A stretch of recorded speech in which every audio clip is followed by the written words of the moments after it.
So now we're talking about the spirit component. So the spirit component, because it is the energy component, is also tied to your aura. And your aura is the energy field, or part of the energy field surrounding you. Okay, that's what the aura really is. It's part of the energy field surrounding you. You're created that way. However, what you don't know, because we can't see it, you see. It's not brick and mortar stuff. We can just look, oh, there's a building. You know, most people don't look at you and go, oh, your aura is shining so bright. It's lovely. Oh, it's wonderful.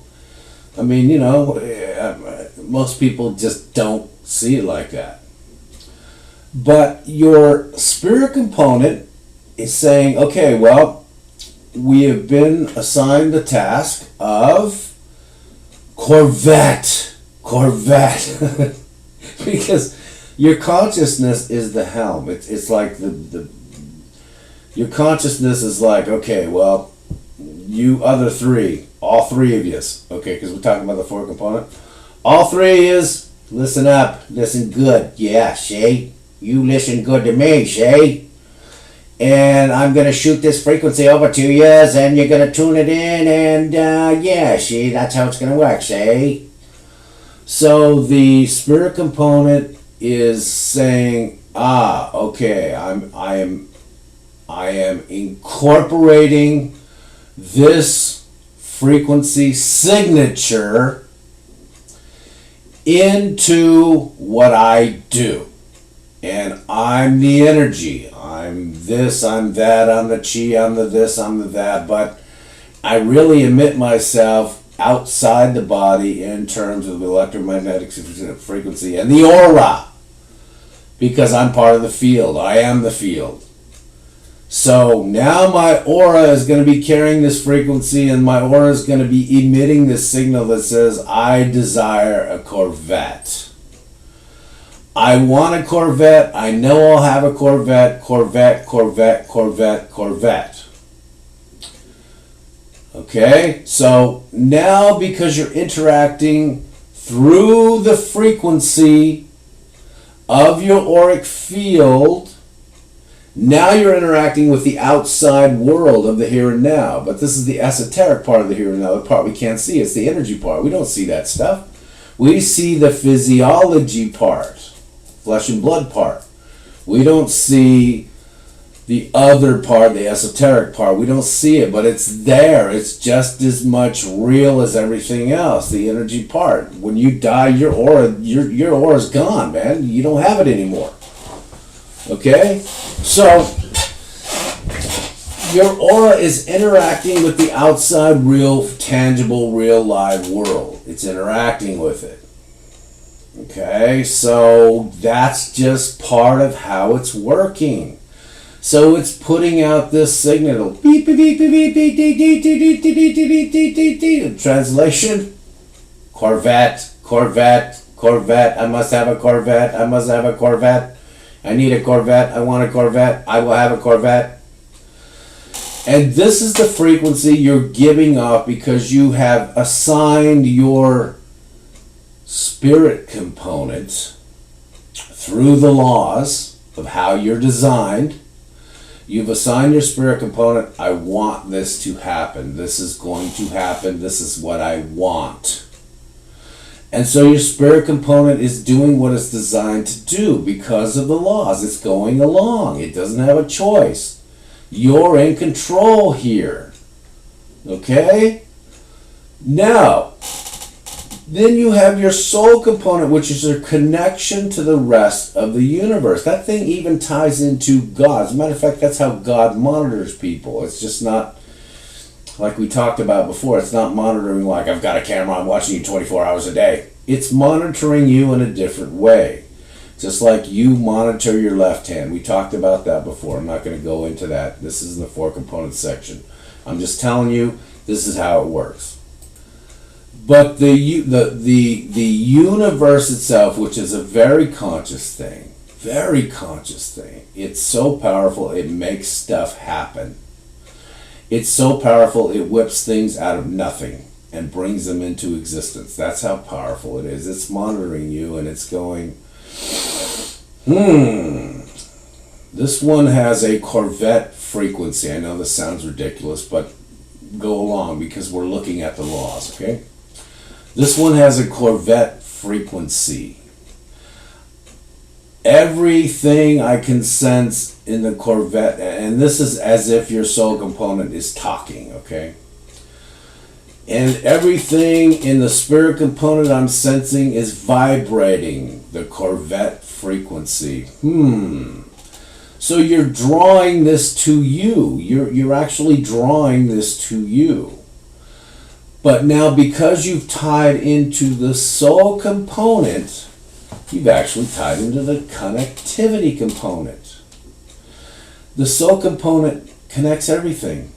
It connects everything. It connects everyone. It connects everything. Those people with psychic gifts, the reason they have psychic gifts of clairvoyance or whatever is because of the soul component. Theirs is really super active. They're just born like that. There's nothing they could do about it. They didn't do anything to make it like that, and there's nothing they could do to stop it. It's just the way it is. They're born like that. But the soul component, it starts to go to work too, because your consciousness said, Corvette, that's what I really want. I mean, who knows why you really want it? Do you really know why you really want it? Who knows? It doesn't matter. That's a different teaching. I'm talking about the laws. And this is how you create paradigm, by the way. Again, these all apply to creating paradigm. That's the power of the human. Understand that, please.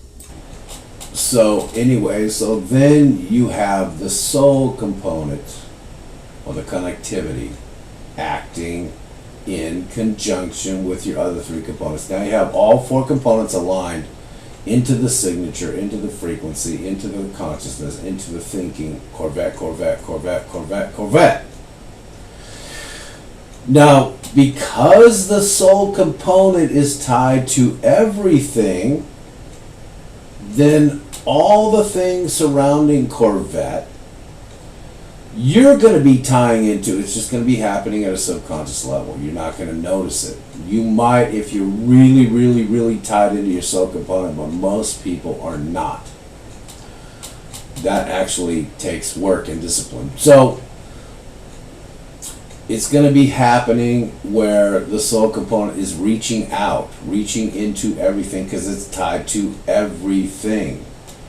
It's just tied into this whole planet. It's actually tied into the whole cosmos. It's tied to everything. It is the connectivity. It literally is the connectivity. And it's going to reach out and it's going to say, okay, well, how is this going to happen? And then all three of these things are sending their signals, which are messages, which are coded like words, like telling you stuff. It's going to send it all back to the consciousness component, the mind component. And through that, you're going to start formulating how do we create this paradigm. Because in that paradigm, the Corvette is yours. Because in that paradigm, the Corvette is a given. In this paradigm, I have the Corvette. So it's going to go, how am I going to create this paradigm?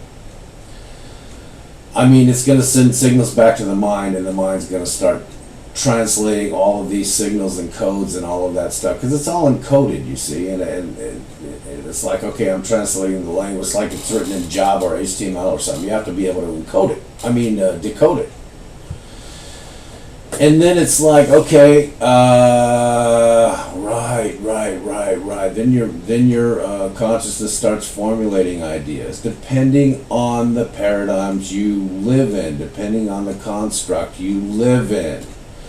You might have a job already, and then your mind would just say, well, we'll just siphon off some of this so that we can juggle it and manage, and boom, there we go, we got a Corvette. You might not have a job, but your mind will have to go, okay, how do we do this? And hopefully you are a high-level soul and live through your higher self and don't think in terms of criminality. Please don't think in terms of criminality. Oh, please don't. That's lower self crap. And you're going to say, how do we do this? How do we do this? And your mind will start going, okay, I've got all the signals, I've got all the codes. And this could take weeks, it could take months, it could even take years. Just depends on, how you are set up for this. Like how do you function? Because each of us is an individual. But all of these things are working like this is the laws of how the human is designed. This is what humans do through these laws. They have nothing to do with these laws. Humans are co-creators. They have nothing to do with it. I don't care what your religious chicanery ideologies tell you. Oh, you're a co-creator. You're going to burn in hell for saying that. Bullshit. You are a co-creator. Whether you like it or not, or whether you know it or not, you're a co-creator. You are creating paradigms all the time. You just don't know it. When you pick up a piece of trash, you're creating a paradigm that says, I want a cleaner environment because my paradigm demands that I have a cleaner environment. That's creating a paradigm. That one little simple act there is co-creating. I hate to break it to all you super religious types, but it's just as bad as that super liberal type that's like, oh my God, kill Christianity.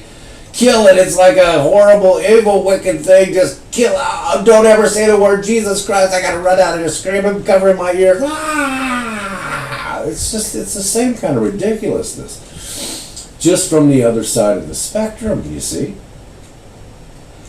But these are how it works. This is to put it together. This is put all of this together. This is how it works. These mechanisms are mechanisms because they are laws.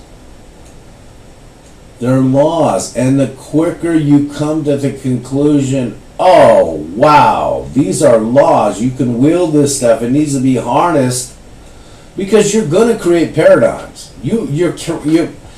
Most of us right now are creating paradigms for somebody else. That's why we don't like what's going on in our societies, because we're mind bent and we're brainwashed and our heads are filled with massive ideology because we live in a world system which is not even close to similar as a created system, which is the planetary system. So we don't carry the signatures and the frequencies and all of the good energies and all of that stuff of planetary system thinking. We don't. We carry all the nonsensical, ridiculous crap of world system thinking. And I'm saying that in the majority because the real reality that we should be knowing, oh, it's all secret knowledge. No, it's not. It's not secret knowledge. There's nothing secret about it. It's just that it was hijacked and then classified as secret. I saw a UFO over there. No, you didn't. You're insane. Okay, this is top secret. The humans can never find out. It's going to compromise our world system paradigm. Oh my God, quick, take that human to the insane asylum. We'll teach him. It's that kind of thing. It's ridiculous. It's ridiculous. It's just ridiculous. Okay. I think that's enough of this example. I know I covered a lot of ground in this little section here. And I know it applies to a whole bunch of other stuff you've heard along the way of living your life. Because if you're listening to any of this stuff, I know you've been trying to, or you have been doing quite a job actually, of educating yourself into the way you would like to go. So we're going to conclude this section here and then look at something else in the next section.